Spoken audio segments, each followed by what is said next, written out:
Welcome back everyone to the online biology classes for HS first year. Myself Sukanya Roy, and once again I am back with the next lecture on the chapter Animal Kingdom for HS first year. Let's begin with our today's class. So, in the very first slide, we are going to discuss about the non-chordates, okay, the remaining one which was left.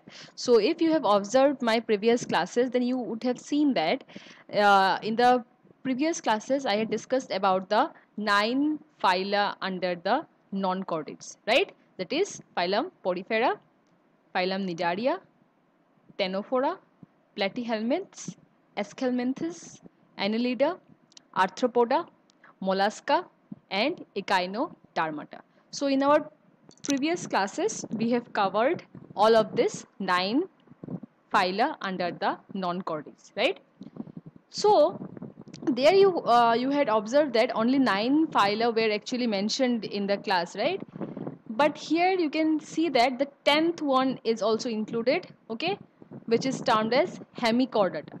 Now, what is the reason for including Hemichordata here in this class, in this lecture, is that actually there was a confusion regarding Hemichordata, okay, the phylum Hemichordata among the different scientists. Why? Because at the very beginning, the different researchers and scientists actually said that the phylum Hemichordata actually the organisms which belongs to the phylum Hemichordata should be placed under the chordates, right, and not under the non-chordates. Why? Because they thought that the animals under the Hemichordata, they actually resembles or have some similarity with the chordates, so they should be placed under the phylum Chordata,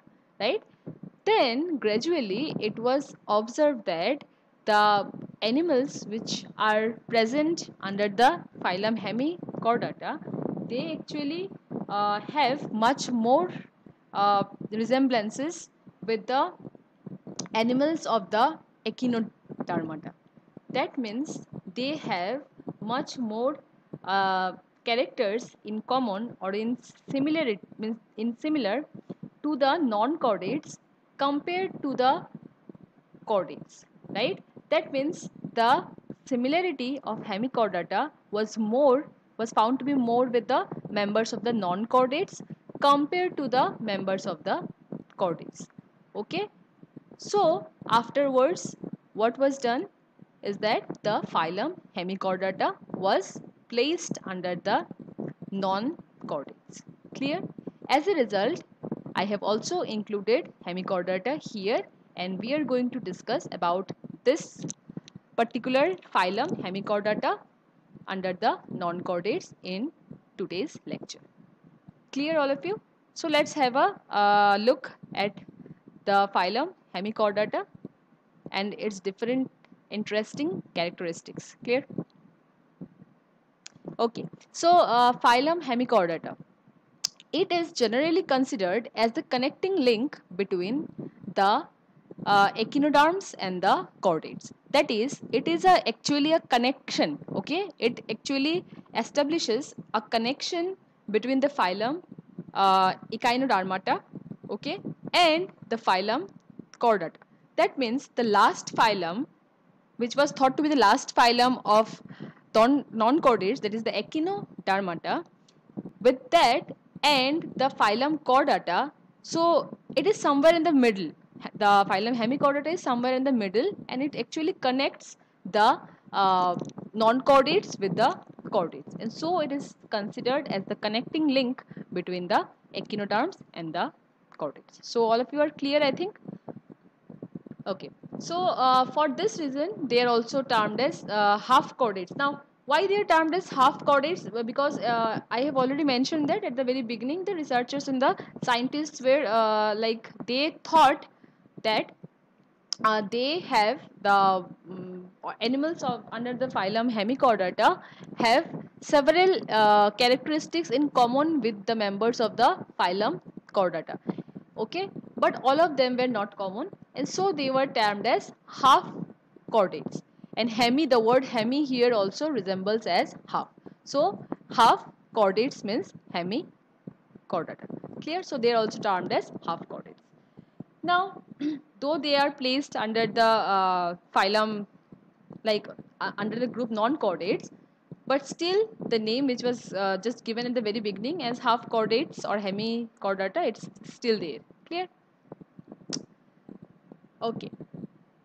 Actually, the reason to call them as the half chordates or hemichordata was that in the members of the phylum Hemichordata, or the animals which are present actually under this phylum, they were observed to have a hollow, a flexible tube-like structure, okay, which was thought to be much more similar to that structure of the notochord which is present in the chordates. That is the flexible tube-like structure which was present in the hemichordata was named as stomochord, right? So the stomochord which was present in the hemichordata was thought to be similar in structure and function to that of the notochord of the chordates. As a result, they were called as hemichordates, or the phylum was been named as Hemichordata. Clear? But like gradually it was with further experiments and all, it was just observed that the stomochord was not really that much similar in structure and function with that of the um, notochord. As a result, they were uh, placed under the phylum like group non-chordates. Okay. Now let us just have a look at the important characteristics of the organisms under this. So here's a diagram. You can just have a look of an organism under the phylum Hemichordata. Okay, so it is named as Belanoglossus. So the organisms under this phylum are generally worm-like in appearance. You can see here the body structure is nothing but just depiction of a worm-like animal, right? And they all of them are actually marine animals, that is they are present only in the seas and oceans, and they have a organ system level of organization. Why? Because in their body all the important organ systems are generally present, and so they have a organ system level of organization. Clear? Then the next point says that they are bilaterally symmetrical. What does it mean? All of you know, I think by now, what is bilaterally symmetry or bilateral symmetry. It is that type of body symmetry, okay, or the body is said to be bilaterally symmetrical only when the body can be divided into two equal or similar halves by dividing it on only one plane, that is the longitudinal plane. Only along the longitudinal plane the body can be divided into two similar halves, and in no other plane we can divide the body into equal halves, and such a type of body is termed as bilaterally symmetrical body.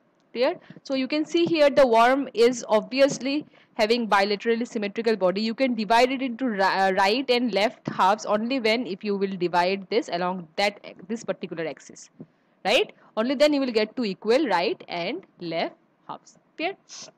Next, the body is a cylindrical means of cylindrical in shape. You can see the body is a elongated cylindrical structured, okay, and it is composed of three parts.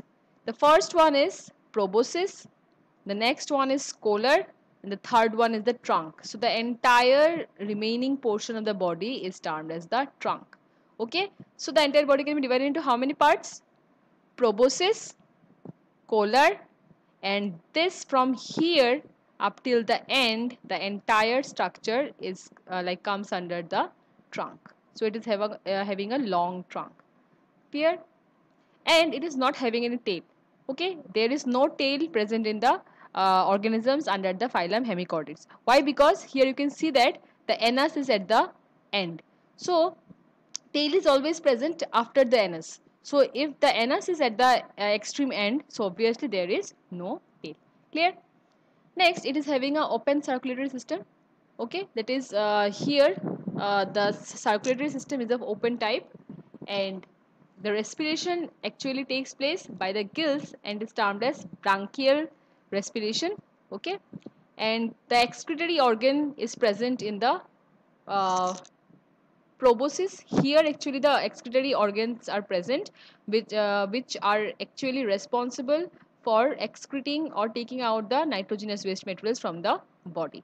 Okay, then the sexes are separate, that is the males and female individuals are separate, and the fertilization here is external, that is the male and female gametes are being fused at the, means like outside the body in the water, and so the fertilization is termed as external fertilization. And also the development is of indirect type, that is the organisms under this phylum actually develops, or the embryonic development takes place through some larval stages. Okay, and so it is a kind of indirect development. So I hope the points are clear to all of you.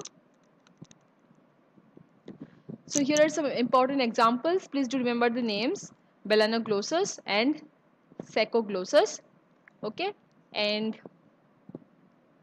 it is a picture of the Belanoglossus species. So here it's a real picture. So you can see that this one, this portion is the proboscis. This one, okay. This is the collar, and the entire portion is the trunk. So you can just see how long is the trunk portion. Okay.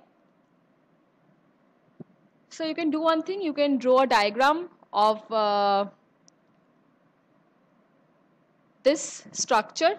Okay, draw a diagram in your copy, and you can submit it to me in the next class as a homework. Clear?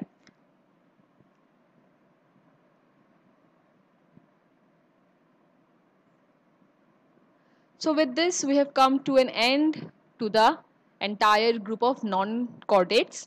Okay, so now we are going to start with the phylum chordata, or the chordates here, phylum chordata, in this lecture only.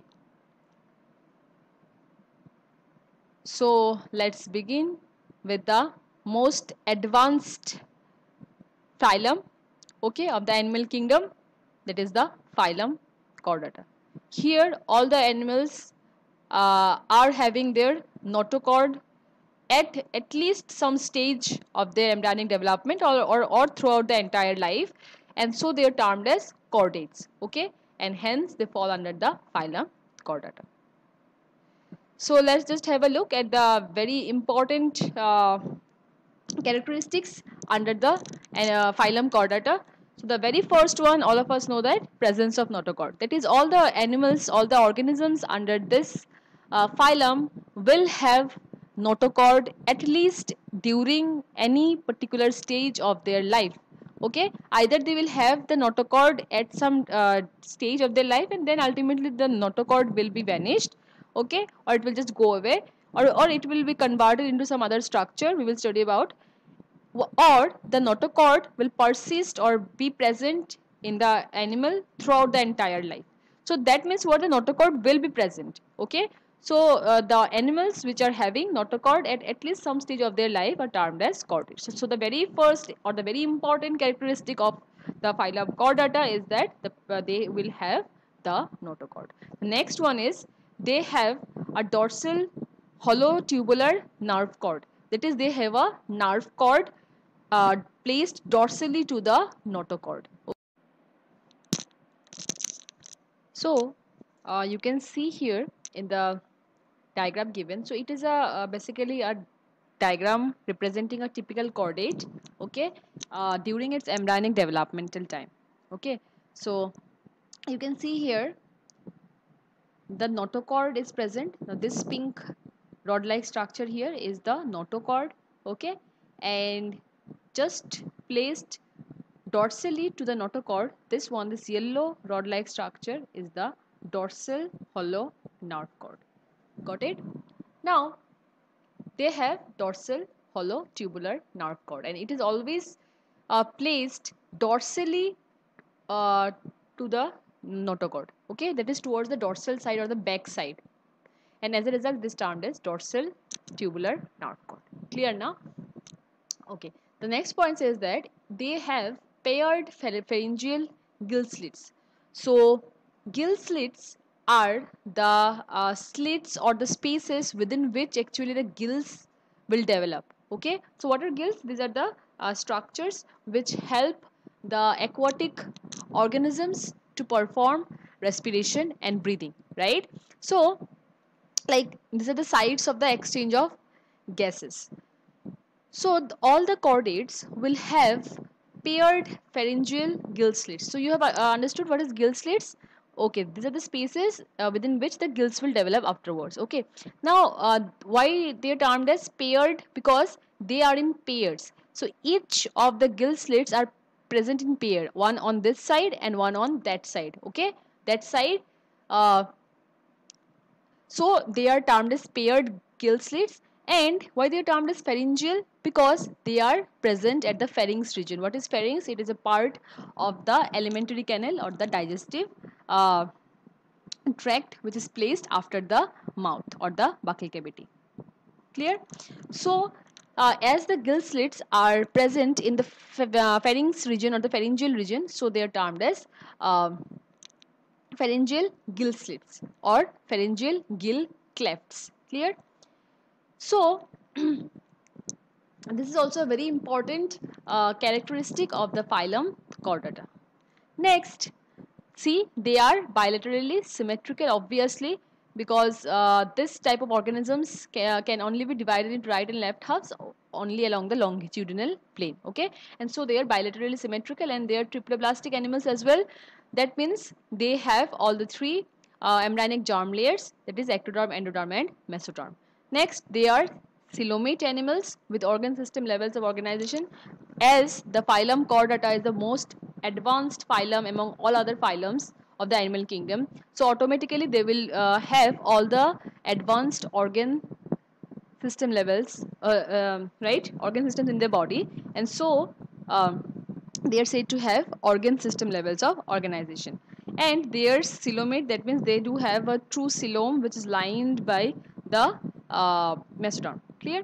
Next, they have closed circulatory system, which means that here in the chordates, the circulatory system is of closed type, and the blood actually flows within the blood vessels. Okay, and it is closed, or the flow of the blood is actually closed, or it passes from within the blood vessels, and it is not open type, because it is the blood is not exposed to the in the coelom. It is actually rather it passes closed within the blood vessels, and so the circulatory system is of closed type. And the heart is placed ventrally, that is towards the front side. We are also having our heart towards the front side or towards the ventral side. Okay, and one more important characteristic is the chordates do have post anal tail. What do you mean by this? Post anal means something which is present after the anus. Here in the diagram you can see that here is the anus. What is anus? It is the vent or the aperture through which the excretion, the, like, what to say, the undigested waste materials are actually thrown out of the body. That is after the digestion, whatever food is left undigested, these are actually thrown out of the body through the anus, and so it is the posterior opening of the alimentary canal. Okay, and mouth is the anterior opening here. It starts from here and it ends here, right? So after the anus, you can see this is the tail. So anything which is present after the anus is termed as the tail. Means like any elongation which is present in the body after the anus, okay, or beyond the anus or towards the posterior side of the anus is termed as the tail. So it is termed as post-anal tail. That means something which is present like in the posterior side of the anus, and so it is termed as post-anal tail. So post-anal tail is also present in case of chordates. So in case you have this question which actually comes in your exam, if it comes in your exam, okay, then you will have to write at least these four basic characteristics. First one, presence of notochord. Then they do have a dorsal hollow tubular nerve cord.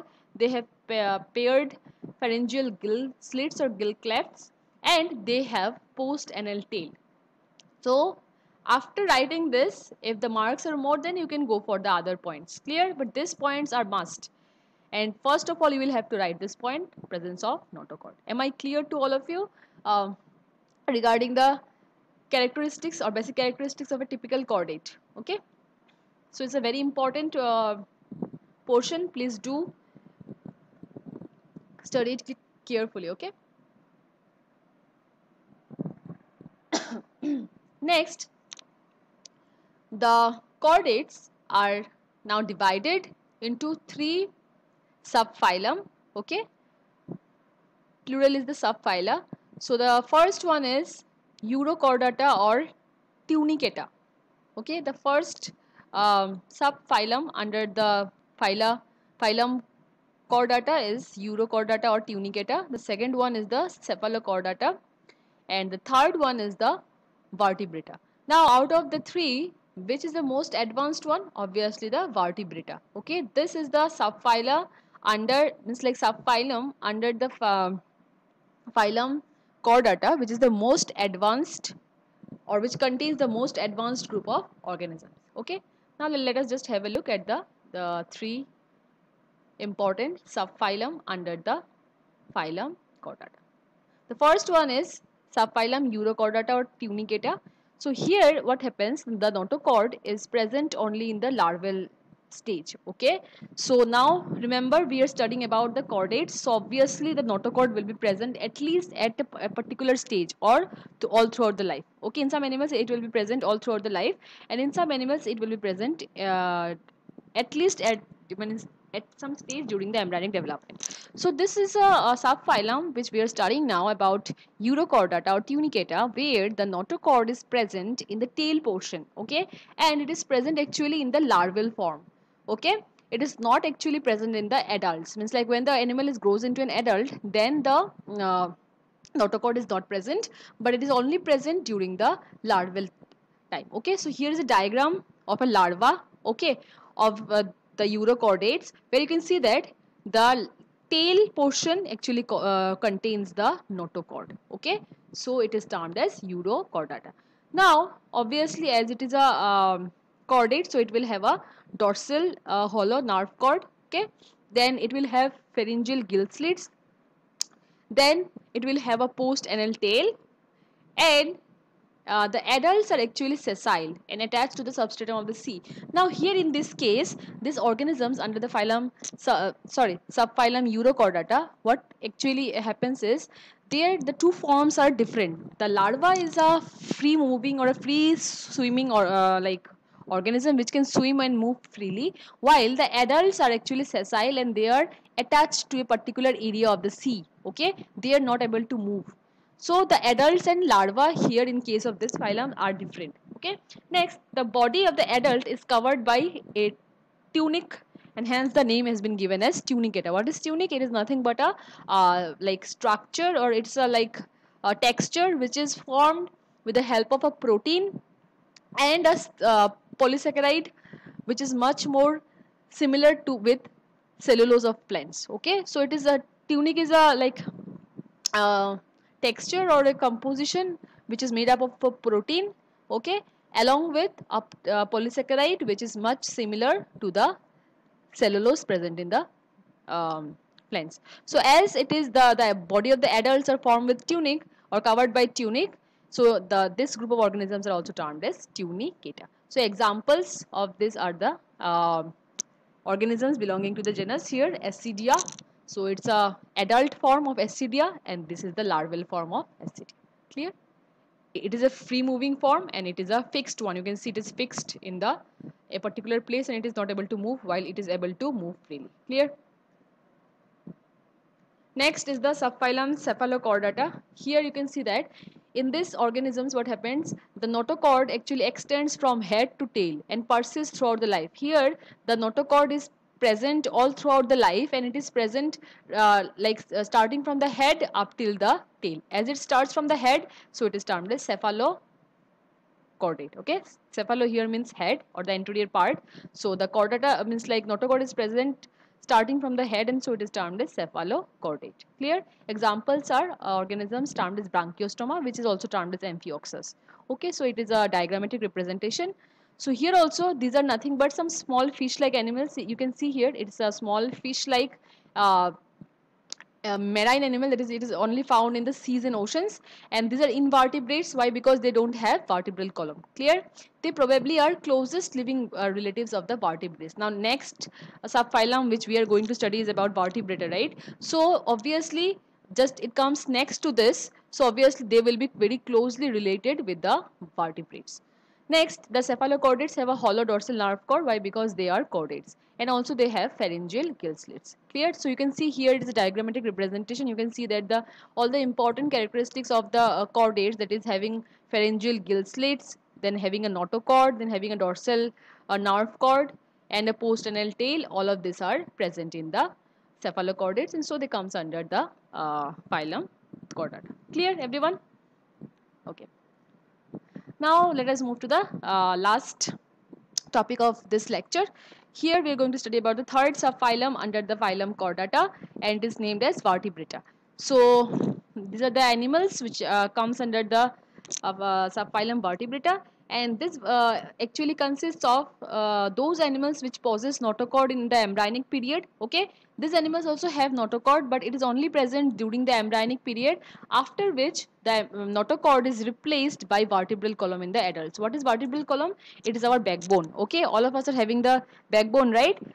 So this backbone is also termed as spine or vertebral column. And what is its function? The vertebral column has different types of functions. It is a protective function. It protects the spinal cord which passes within it, and which the vertebral column also helps us in our flexibility. Okay, so some more functions are also there about the vertebral column. It maintains the axis of our body, and it also has some protective functions. So the vertebrata is that phylum under which the animals which are present, they have notochord in the embryonic period, which in turn is replaced by vertebral column or spine, or also termed as backbone in the adults. So these are some of the examples. We are going to study about this phylum and the different classes under this phylum in details in our upcoming classes. So that's all for today's lecture. Thanks a lot for listening to my class. Stay tuned, study well, and please do subscribe to my channel. Thank you once again.